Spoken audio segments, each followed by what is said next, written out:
la coupe de cheveux, la petite bouclette. Oh. Les deux ont du style, Il y a quand même un peu plus de style que Mélenchon.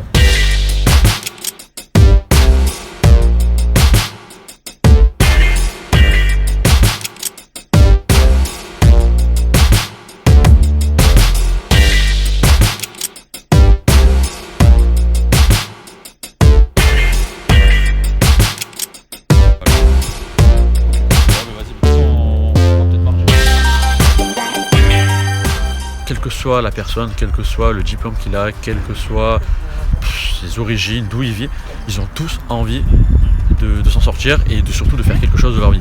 Si j'en ai pas vu, j'ai pas vu une seule personne d'un jeune de mon âge me dire non, j'ai rien envie de faire, non, c'est pas, ça m'intéresse pas, non. Là aussi, je pense où on a des vraiment valeurs communes, c'est qu'on est capable d'être énormément solidaire finalement, même si on est quand même très égocentrique via les réseaux sociaux aujourd'hui. S'il y a des élans de solidarité sur des sujets qui nous intéressent, les jeunes sont capables vraiment de se rassembler et de faire passer un message. Qu'on les écoute ou pas, au moins ils sont capables de se rassembler, de s'écouter et de peut-être même de mettre leurs échos de côté sur un sujet qui peut les sensibiliser. Quand il a été élu, beaucoup de jeunes étaient très contents, on va pas se mentir, parce qu'il y avait beaucoup de détails dans son programme qui parlaient aux jeunes. Et finalement, on a eu très peu de retours, du moins dans la réalité. On n'a pas trouvé dans l'ensemble que les promesses qui avaient été faites avaient été respectées. Et puis même justement, au contraire, on a trouvé qu'il y avait de plus en plus de problèmes, dans la formation, les études, etc.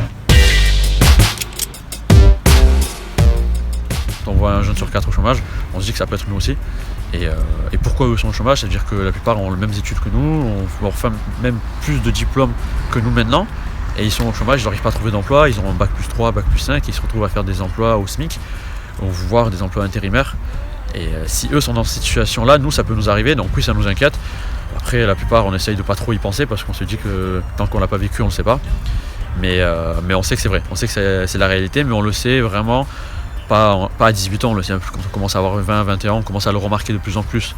Alors qu'à 18 ans, on sort du lycée, on ne se rend pas tout de suite compte de ça.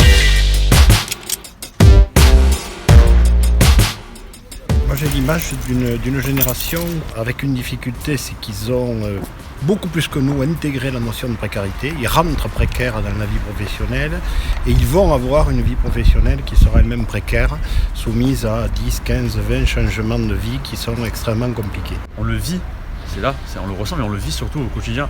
Après, est-ce que il y avait aussi de la précarité avant, c'est pas le problème. Mais le problème c'est qu'aujourd'hui on est mieux formés quand même, on a plus de chances que nos parents nous aident, que ce soit financièrement ou pas, on a plus de chances souvent que nos parents de faire des études supérieures qu'avant. En tout cas je sais que par exemple pour les personnes d'enfants d'immigrés de génération d'avant, forcément on a la chance d'avoir fait plus d'études qu'eux, mais on est dans la même précarité qu'il avait été il y a quelques années, sauf que c'était une précarité eux qui était mineure, et alors qu'aujourd'hui c'est quelque chose qui est tout à fait courant. Je crois que chez les jeunes, on en parlait, c'est 25% de chômage. Tout à fait. 1 sur 4, quand on prend le chiffre comme ça, c'est hallucinant de se dire que c'est aussi élevé. Et je suis pas sûr que ça va s'améliorer tout de suite, même s'il y a des élections qui arrivent.